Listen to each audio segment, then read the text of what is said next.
Meath football could win the All-Ireland in 2026. Now, that is a video I never expected to make on this channel. Like, through all the years of making videos, making content on this channel, never ever did I expect or even make a slightly bold prediction that Meath could go and actually win the All-Ireland in 2026. But you know what?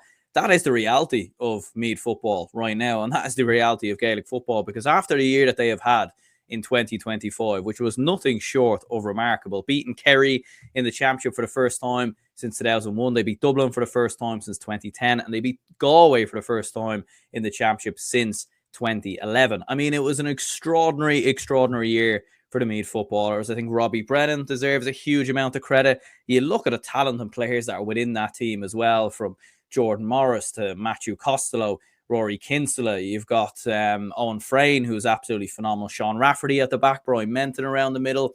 It is an extraordinary Meath football side. And with the new rules as well, this is a Meath team that have really benefited from the new rules. Like, watching them in that game versus Galway, and even at times versus Dublin, like, they do not shy away from 2-pointers. And look, maybe it was their downfall ever so slightly versus Donegal. They probably rushed the 2-pointers a little bit. They were very energetic. They probably sort of were a little bit trigger happy in that game at times. But overall, they were absolutely brilliant in terms of a whole of this year. And yeah, look, as a Dublin fan, I have to hold my hands up and say Meath football are the real deal. I never expected to be making a video saying that, but that's the harsh reality. An extraordinary year. And look, I'm not saying definitively that they will win the All-Ireland in 2026. It's not a prediction per se. I'm just kind of outlining my reasons why I think they could go and actually do it. And of course, there's a long time to go between now and then. There will be other videos. We will be discussing other counties potentially who could be in the mix as well. I tend to make kind of the odd like little videos like this after the championship. I made one very famously about Armagh a good couple of years ago, talking about how they could go on and win the All-Ireland, which they did, albeit it was actually a year after. So if my calculations are right, then Meath might go and win it in 2027. But look, there will be people watching this who will very much tell you I've certainly got it wrong at times as well.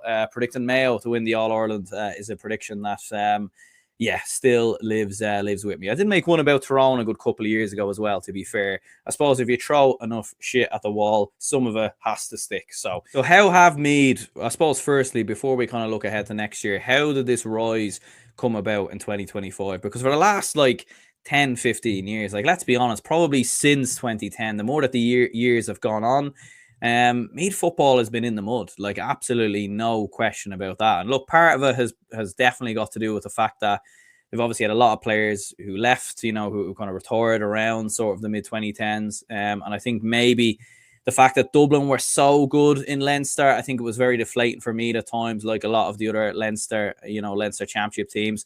And Meath declined. They were in an absolute mess. Undoubtedly, a lot of problems behind the scenes, and a lot of Meath players have spoken about that. I remember speaking to Joe Sheridan a couple of years ago, talking about the fact that there's no development squads, and there was all sorts of messing and silly carry on going behind the scenes with Meath football. And some would say, even recently, there's still been a bit of that going on. But generally speaking, as time has gone on, Meath have started to get things right. The underage has been a lot better. The younger players have started to get more of an opportunity.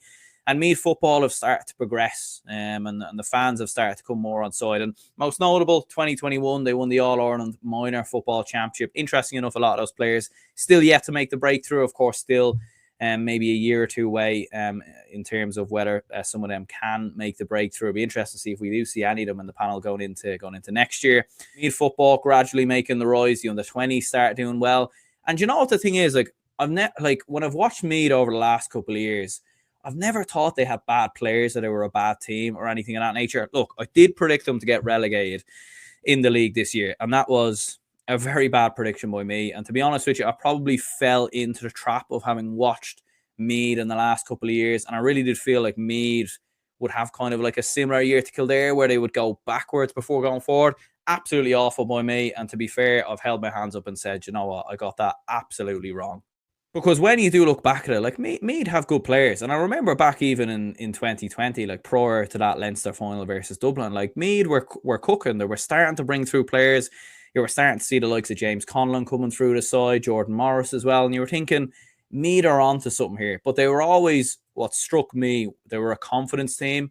And I don't think they've necessarily gotten this out of their system yet. But because we saw a little bit of it in the All-Ireland semi-final versus Donegal. But they struggled when they would go 7, 8, 9 points down in a game, their heads would absolutely go, and they wouldn't really have the bottle or the fight to kind of turn it around. Now, I think Robbie Brennan has brought it together and is back in the county, and we saw versus Galway when the going got tough, they were able to turn that around. We saw versus Offaly as well, so they can do it, and they have certainly been getting better at doing it. But that was a common trend where, like, a lot of the results that Meath were involved in, the hammer into Dublin in 2024, the one in 2020, some of the other results that Meath football have had over the last couple of years as well that have been really, really damaging. I don't think that's been a fair reflection on the players. I think they've just ultimately, through probably bad management, no confidence in the players not having confidence in themselves, has resulted in some horrific results, which have probably been a lot worse than what they actually are. And I do think the appointment of Colm O'Rourke was a step backwards, in my opinion. I never really understood that appointment. I thought it was a bizarre appointment, to be honest with you, by Meath. Look, Andy McEntee, I think, was probably at Meath at the wrong time, in the sense of, if he had hung on a couple more years, he might have maybe got a bit more of a crack out of Dublin, given that they were a little bit kind of declining at that stage. But I think Andy McEntee was in Meath in a difficult period. There was a lot of transition, problems going on behind the scenes. I think he stepped away when he probably needed to. He'd probably been there too long at that stage. It was a bit of a mad appointment, getting Colm O'Rourke in. I mean, look, yes, he is a Meath legend through and through. There's no question about that. Commands the respect of the players. And look, it wasn't all terrible. He won a Tailteann Cup with Meath football in 2023, and that must be noted, to be fair. And that was, look, a great achievement for Meath, and I think it's definitely stood with the players. But I think tactically, there's no question about it. He definitely was out of his depth, and I think you could see that in a lot of games. They had some very bad results time and time again, losing to the likes of Offaly in the Leinster Championship in 23. Last year as well, they really, really struggled. They were bullied in the majority of the games that they played, really, in the Championship. So it was a really, really poor campaign for them. As I said, losing comfortably to Dublin, losing comfortably to Kerry, two teams they beat this year. And then, of course, as well, losing, I think they lost to Louth as well in the round robin. So or in the group stages. So overall, a very, very bad year for Meath. And as I've said previously, not a reflection on Meath football. And look, when Robbie Brennan comes in as Meath manager, I was thinking, look, this is a man who I've watched very closely with Kilmacud Crokes here in Dublin, and I've thought, he never really got the credit he deserved for what he achieved with Kilmacud Crokes. A lot of people just look towards Paul Mannion, Shane Walsh, super team, massive club.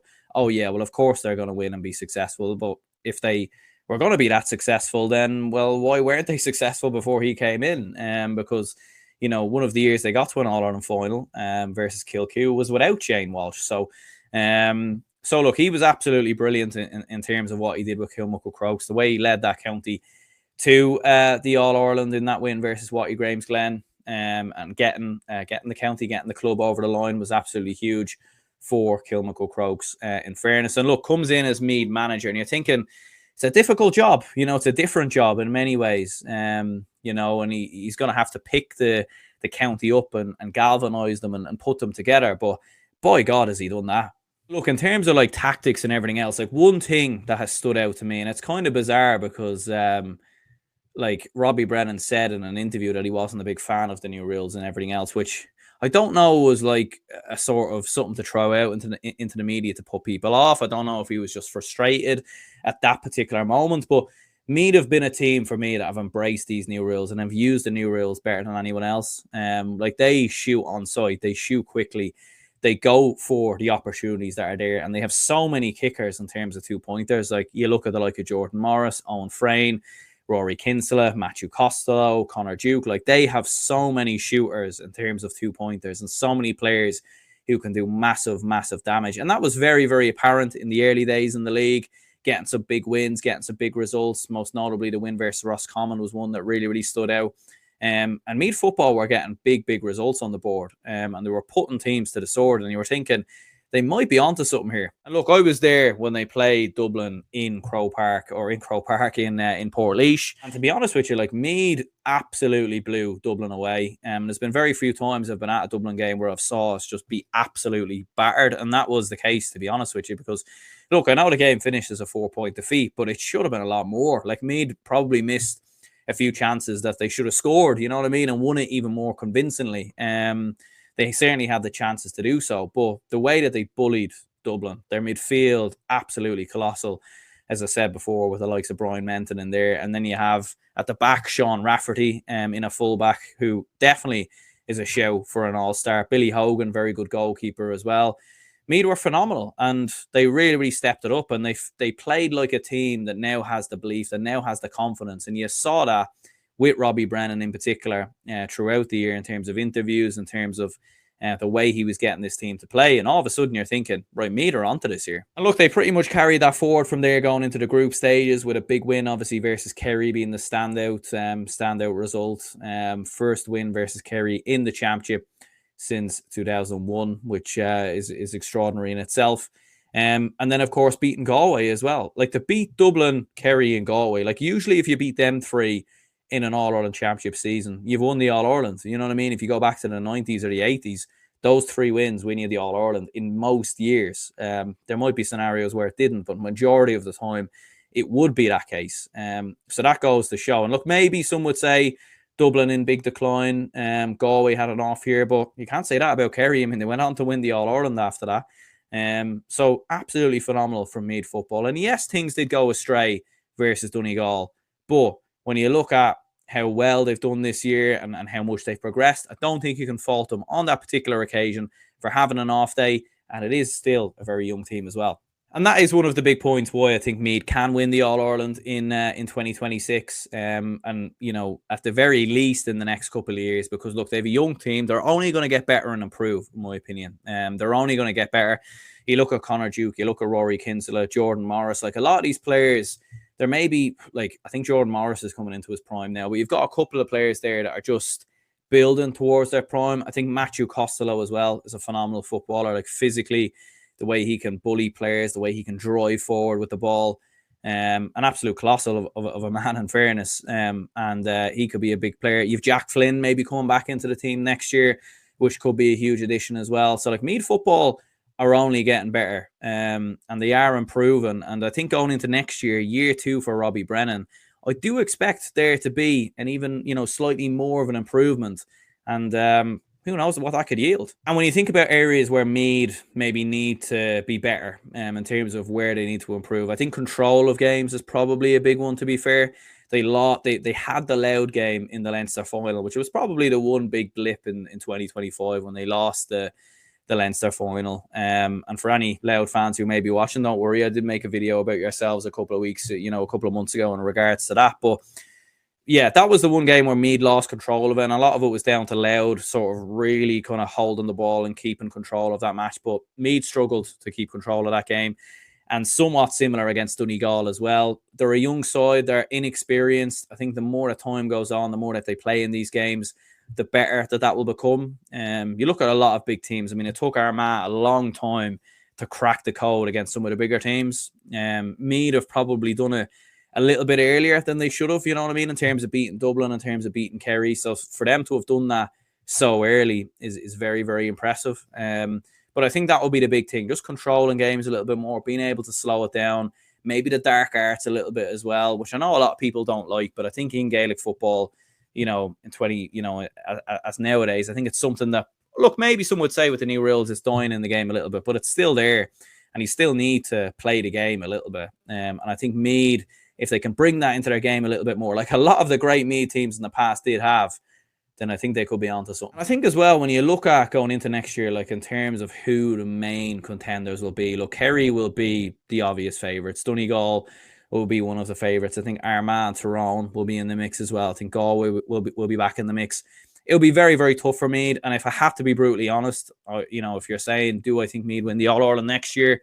I would say no. I think they have a serious chance, and I think it can happen most definitely over the next couple of years. I think it definitely is achievable. Whether it actually happens, we'll have to wait and see, but I think it's definitely achievable. But look, Meath can give a game to any of those contenders on any given day, in my opinion. Look, they prove they can. Look, some would say Kerry were not at their best on that particular day. That's fair enough. Meath were also missing players that day as well, by the way. But I think, going into next year, like, they can give Kerry a game, and they can beat them, in my opinion. I think they can. Look, Donegal gave them a good trimming, but I think if Meath can improve and sort of, as you said, keep their cool a little bit more, keep control of the ball a little bit more, they can give them a game, absolutely. And I think similar can happen again versus Dublin, against a Galway, against an Armagh.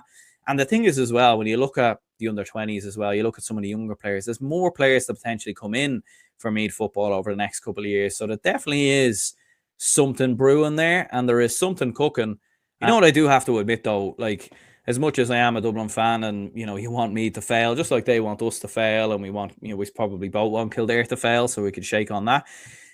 But I do think it's great for the game that Meath are back, because I've said numerous times, we need a competitive Meath, we need a competitive Kildare, we need historic counties to be back at their best, because it makes the game better. And to be honest with you, watching Meath, I've really enjoyed them watching football. I remember sitting there and watching Meath Galway when it was away on holiday and thinking, really, really looking forward to this game, because Meath play great football. And I think when you put the bias aside and the bitterness aside, you have to sort of commend them, because they play some brilliant, brilliant football. Watching them, I suppose, close up on a couple of occasions this year versus Dublin. I was at the Louth game as well. I think they do play good football, and they have some serious, serious players there, and definitely a serious chance of winning the next year. So do let me know in the comments down below in terms of your expectations with Meath football going into 2026. I do think, as I said before, they have a serious, serious chance at winning All-Ireland, their first since 1999. Look, I think the progression of the younger players, the progression that they made this year, if they can build on that going into 2026, especially with Robbie Brennan at the helm, I do think anything is possible. But do let me know in the comments down below. Hit the like button and subscribe if you couldn't already. And until the next one, we'll speak to you all later.